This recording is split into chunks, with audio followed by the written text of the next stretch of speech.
اب دیکھیں رسول اللہ صلی اللہ علیہ وسلم نے کیا کیا. رسول اللہ صلی اللہ علیہ وسلم اٹھے, رسول اللہ صلی اللہ علیہ وسلم نے اپنے ہاتھوں مبارک سے زمین پہ جو برتن جب ٹکڑے ٹوٹ گئے تو ان کو اٹھایا اور کہنے لگے اپنے صحابہ سے غارت امکم غارت امکم, تمہاری ماں کو غیرت آ گئی, تمہاری ماں کو غیرت آ گئی. اما عائشہ کو کچھ نہیں کرتی, پھر صرف یہ کیا کہ اما عائشہ کا برتن لیا اور برتن لے کے ام سلمہ کے گھر بھجوا دیا اور فرمایا کہ بھائی ٹٹ فور ٹیٹ, بدلے کے بدلے برتن کے بدلے انعام پہ انعام, برتن کے بدلے برتن ہوگا اور معاملہ ختم ہو گیا, معاملہ ختم ہو گیا. تو سوچیں کہ رسول اللہ صلی اللہ علیہ وسلم اپنی بیویوں کے ساتھ کس حد تک معافی کا معاملہ کرتے تھے. اب اس وقت مجھے یقین ہے کہ وہاں جو ہماری سسٹرز بیٹھی ہیں بہت خوش ہو رہی ہوں گی اور سوچ رہی ہوں گی کہ بھائی گھر جا کے جو ہے وہ جن کے یہاں ہسبینڈ موجود ہیں تھوڑی سی بات ہوگی, تھوڑی سی چھیڑ چھاڑ ہوگی, ابھی موقع ملے گا تو کوئی بٹن دبا دیں گے. اور ہم لوگوں کیا ہوگا, ہاں میں آپ ہی کے لیے آ رہا ہوں, میں آپ ہی کے لیے آ رہا ہوں, میں آپ ہی کے لیے آ رہا ہوں. کراکری کی سیل بڑھ گئی. اللہ کے رسول صلی اللہ علیہ وسلم کا فرمان ہے کہ اگر میں کسی کو اللہ کے علاوہ سجدے کا حکم دیتا تو عورت کو دیتا کہ وہ اپنے مرد کو سجدہ کرے. یہ اچھی بات. وہ عورت کو حکم دیتے کہ اپنے مرد کو سجدہ کرو, یہ ہے اس کے شوہر کا مقام. ایک اور حدیث میں اللہ کے رسول نے فرمایا کہ کوئی عورت جو اپنی نمازوں کی حفاظت کرے, رمضان کے روزے رکھے, اپنی شرم اپنی حیا کی حفاظت کرے اور صرف اس کو اپنے شوہر کے لیے رکھے اور اپنے شوہر کی تابعداری کرے, اپنے شوہر کی بات مانے, اس کی فرما برداری کرے, تو قیامت والے دن سے پوچھا جائے گا کہ بتاؤ تم جنت کے کس دروازے سے داخل ہونا چاہتی ہو. یہ ہے مرد کا مقام عورت کے لیے. تو یہاں ہماری سسٹرز کو بھی بات سوچنی چاہیے کہ اپنے شوہر کو خوش رکھنا, اگر جنت میں جانا چاہتے ہیں اور اس اعزاز کے ساتھ جانا چاہتے ہیں کہ ان سے پوچھا جائے کہ ہاں بھائی بتاؤ تم 8 دروازوں میں سے کس دروازے میں جانا چاہتی ہو, تو پھر ان کو اپنے شوہر کی بات ماننی پڑے گی. بس اتنی کمی رہ گئی کہ سجدہ نہیں کرنا, باقی ساری بات ماننی.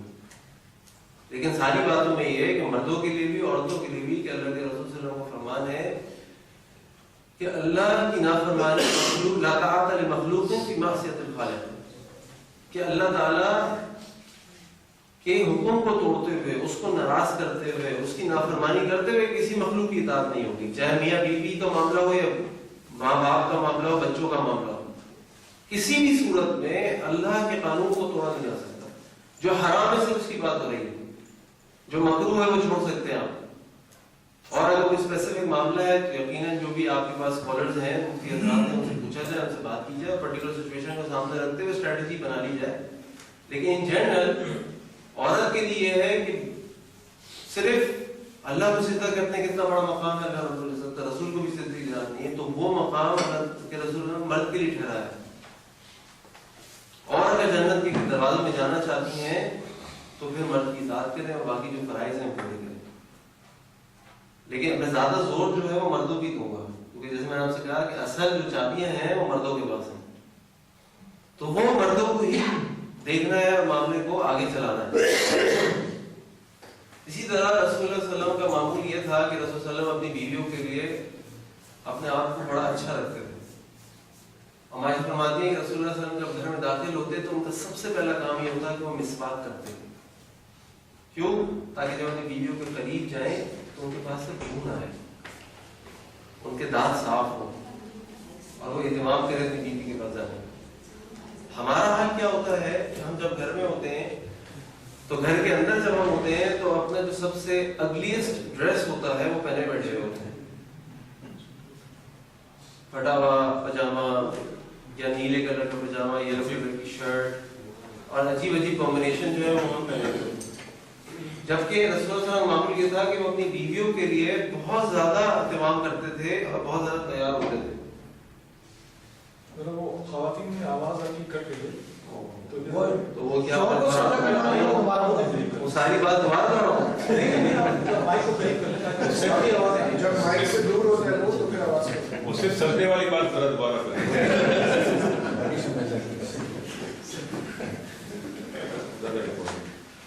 ابھی صحیح ہے, چیک کر لیں, پھر ٹائم ختم ہو جائے گا. پھر قریب کریں, قریب رکھیں, قریب کر لیں, قریب کر لوں جی, ابھی کافی ہے. ٹھیک ہے, ریکویسٹ چاہیے کہ سجدے والی بات دوبارہ کر لی جائے. اللہ کے رسول صلی اللہ علیہ وسلم کیا یہ حدیث ہے کہ اللہ کے رسول فرمایا ہے کہ اگر اللہ کے علاوہ کسی کو سجدے کا حکم ہوتا تو میں بیوی کو حکم دیتا کہ وہ اپنے شوہر کو سجدہ کرے.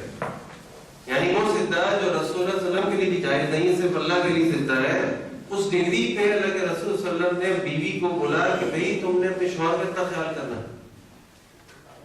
اور یہ حدیث میں دوبارہ دہراتا ہوں کہ ایک عورت کے لیے کافی ہے کہ وہ فرائض پورے کرے, 5 وقت کی نماز پڑھے, رمضان کے روزے رکھے, اپنی شرم و حیا کی حفاظت کرے اور اپنے شوہر کی اطاعت و فرمانبرداری کرے. اگر یہ سب کام کرتی ہے تو قیامت والے دن اس کو آپشن دیا جائے گا کہ جنت کے جس دروازے سے داخل ہونا دروازے سے داخل ہو جائے. واپس مردوں میں آتے ہیں تو مردوں کے وقت بتا رہا تھا کہ اللہ کے رسول صلی اللہ علیہ وسلم کا جو معمول تھا وہ یہ تھا کہ جب اپنے گھر کے اندر داخل ہوتے تو مسواک کرتے سب سے پہلے, تاکہ اپنی بیویوں کے لیے فریش اپ ہو جائیں اور اچھے سے اچھا لگے ان کے سامنے. ہمارا معمول یہ ہے کہ ہم جب اپنے گھر میں ہوتے ہیں تو ہم اپنے اچھے کپڑوں کو اتار دیتے ہیں اور جو ہمارے خراب بیکار کپڑے ہوتے ہیں وہ پہن کے بیٹھ جاتے ہیں.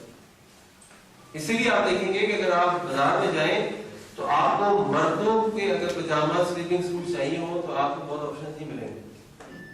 ملتے ہیں کیونکہ کلچر ہی نہیں ہے ہمارا یہ. عورتوں کو تو ہمیں ان چیزوں کے لیے وقت ایکسکلوسیو شاپس مل جاتی ہیں, وہ بھی کم ہے اور دو لیکن مل جاتی ہیں, لیکن مردوں کے لیے آپ کو نہیں ملے گی کیونکہ ہماری پروگرامنگ کیا ہے کہ مرد کو ضرورت ہی نہیں ہے. اب تو شادی ہو گئی, اب کیا کریں گے اسمارٹ فون, اب تو شادی ہو گئی, اب کیا ضرورت ہے فٹ رہنے کی, اپنی ڈائٹ کا خیال رکھنے کی, اپنے آپ کو اچھا رکھنے کی. ہوتا ہے نا, یہی ہماری پروگرامنگ ہے سوسائٹی. تو رسول صلی اللہ علیہ وسلم کا معاملہ یہ تھا کہ رسول اللہ صلی اللہ علیہ وسلم جو ہے وہ اس طرح اپنی بیویوں کے لیے اپنے آپ کو تیار کرتے تھے. اسی طرح رسول اللہ صلی اللہ علیہ وسلم جو ہے وہ اپنی بیویوں کے ساتھ بہت زیادہ کلوز تھے اور ان کے ساتھ گیمز بھی کھیلتے تھے. ایک دفعہ رسول اللہ صلی اللہ علیہ وسلم عائشہ کے ساتھ سفر پہ جا رہے تھے. رسول اللہ کا معمول یہ تھا کہ جب بھی سفر پہ جاتے تو اپنی کسی بیوی کو ساتھ لے جاتے. تو ایک دفعہ سفر پہ جا رہے تھے, صحابہ کرام کے ساتھ پورا کاروان تھا. انہوں نے صحابہ سے کہا بھائی آگے چلے جاؤ, اور ہم عائشہ سے کہا اترو گھوڑے سے, اونٹ سے, اور دوڑ لگاتے ہیں, ریس لگاتے ہیں. اور دونوں نے ریس لگائی. اور سوچے ذرا کہ رسول اللہ صلی اللہ علیہ وسلم جو مدینہ میں تھے تو رسول صلی اللہ علیہ وسلم کی کیا ایج تھی, کوئی بتائے گا؟ رسول اللہ ہجرت کر کے مدینہ ہے, کیا ایج تھی رسول اللہ صلی اللہ علیہ وسلم؟ 53. اور یہ جو میں آپ کو واقعہ بتا رہا ہوں 2-3 ہجری کے بعد کا ہے. تو رسول اللہ کی ایج تھی 55-56. ہم عائشہ کی کیا ایج تھی؟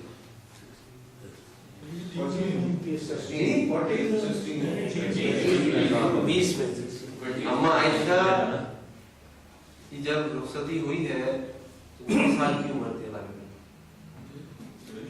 کتنی؟ 9 سال. ٹھیک ہے سمجھ. چلیے یہ تو ایک الگ ایشو میں آپ کو بتا رہا ہوں, but she was in teenage. اب ایک 55-56 سال کا آدمی اپنی 15 سال کی بیوی کے ساتھ ریس لگا, اور ریس لگائی اور اما عائشہ جیتی. تھوڑے عرصے کے بعد دوبارہ اسی طرح ایک دفعہ سفر پہ نکلے. پھر صحابہ کو حکم دیا گیا اللہ کے رسول صلی اللہ علیہ وسلم کہ بھائی آگے چلے جاؤ. وہ لوگ آگے چلے گئے. انہوں نے اما عائشہ سے کہا چلو اترو. پھر ریس ہو گئی, مقابلہ ہوا. پھر ریس لگائی, اور اس دفعہ کی ریس میں رسول اللہ صلی اللہ علیہ وسلم جیت گئے. اور اما عائشہ فرماتی ہیں کہ میں تھوڑی موٹی ہو گئی تھی اور رسول اللہ صلی اللہ علیہ وسلم جیت گئے. اور پھر رسول نے فرمایا کہ ٹپ فار ٹیپ دل کا بدل برابر ہو گئے کوئی آدمان نہیں. رسول اللہ صلی اللہ علیہ وسلم اپنی بیویوں کے موڈز کو بہت اچھی طرح جانتے تھے. ایک دن رسول اللہ صلی اللہ علیہ وسلم کہنے لگے اما عائشہ سے کہ تمہیں پتہ ہے عائشہ, مجھے پتہ ہے کہ جب تم مجھ سے خوش ہوتی ہو جب تم مجھ سے ناراض ہوتی ہو. اما عائشہ نے کہا آپ کیسے کرتے؟ کہنے لگی جب تم مجھ سے خوش ہوتی ہو نا تو تم کہتی ہو کہ میں محمد کے رب کی قسم کھا کے کہتی ہوں, اور جب تم سے ناراض ہوتی ہو نا تو تم کہتی ہو میں ابراہیم کے رب کی قسم کھا کے کہتی ہوں. تو مجھے پتہ چل جاتا ہے کہ آج تم مجھ سے خوش ہو یا تم مجھ سے خوش نہیں ہو. ذرا عائشہ فرماتی ہیں کہ اللہ کے رسول صلی اللہ علیہ وسلم حبشہ کے، آپ نے وہ تو سنا ہے کہ ایک دفعہ ایک موقع پہ حبشہ سے کچھ لوگ سرکس دکھانے کے لیے مدینہ آئے، واقعہ سنا آپ لوگوں نے؟ اور وہ جو ہے وہ اپنا سرکس دکھا رہے تھے، کرتب دکھا رہے تھے. تو اس حدیث کو یوزلی تو بہت سارے اور جگہوں پہ کوٹ کیا جاتا ہے، پردے کے معاملے میں بھی کوٹ کیا جاتا ہے، مسجد کے اندر اس طرح کی ایکٹیویٹیز کے معاملے میں بھی اس کو ایز اے ریفرنس یوز کیا جاتا ہے. لیکن اس کے اندر ایک معاملہ بڑا زبردست ہے، وہ یہ ہے کہ اب رسول اللہ صلی اللہ علیہ وسلم نے عائشہ کو بلایا، کہا کہ ہاں بھائی یہ سرکس ہو رہا ہے، عید کا دن ہے، یہ سارا معاملہ ہو رہا ہے، آپ دیکھتے ہیں. ان کو پتا تھا کہ اما عائشہ رضی اللہ عنہا جو ہے وہ بہت چھوٹی عمر کی ہیں، چھوٹی عمر کے جو لوگ ہوتے ہیں، ظاہری بات ہے ان کے شوق دوسرے ہوتے ہیں. تو اللہ کے رسول صلی اللہ علیہ وسلم نے اما عائشہ کو اپنے پیچھے کھڑا کر لیا، اور اما عائشہ فرماتی ہیں کہ میں رسول اللہ صلی اللہ علیہ وسلم کے کندھے کے اوپر میرا سر تھا اور میں وہ سرکس دیکھ رہی تھی. تو رسول اللہ صلی اللہ علیہ وسلم نے مجھ سے پوچھا حسبک، دیکھ لیا کافی ہے؟ میں نے کہا نہیں اور دیکھنا. پھر پوچھا دیکھ لیا کافی ہے؟ تو کہا نہیں اور دیکھنا.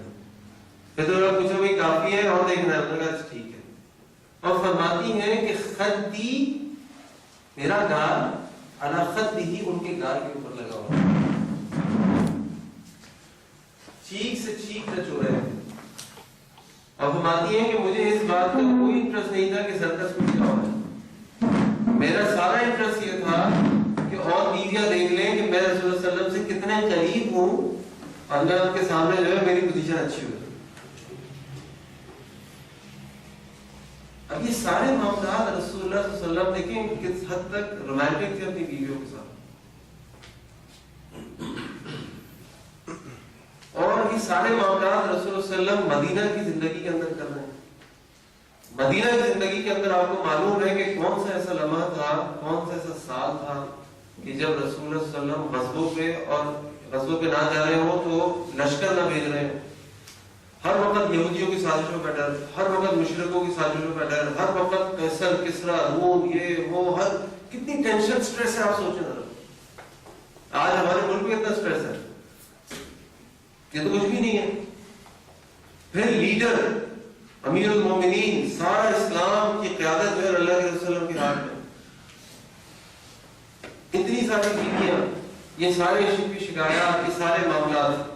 اس کے باوجود رسول اللہ صلی اللہ علیہ وسلم کو اپنی بیویوں کو ٹائم دینا، ان کی نیڈز کو پورا کرنا، ان کو خوش کرنا، ان کے لیے روز وقت نکالنا. رسول اللہ صلی اللہ علیہ وسلم بیویوں کے ساتھ روز وقت نکالتے تھے، روز اپنی بیویوں. رسول اللہ علیہ وسلم کی ایک وقت 9 بیویوں بھی تھیں، تو رسول اللہ صلی اللہ علیہ وسلم اپنی ساری بیویوں کو روز وزٹ کرتے تھے، ان کے حال احوال پوچھتے تھے، ان کی خیر خیریت پوچھتے تھے، ان سے پوچھتے تھے بھائی کوئی معاملہ ہے، کوئی ڈسکشن ہے، کوئی ایشو ہے تو بتاؤ.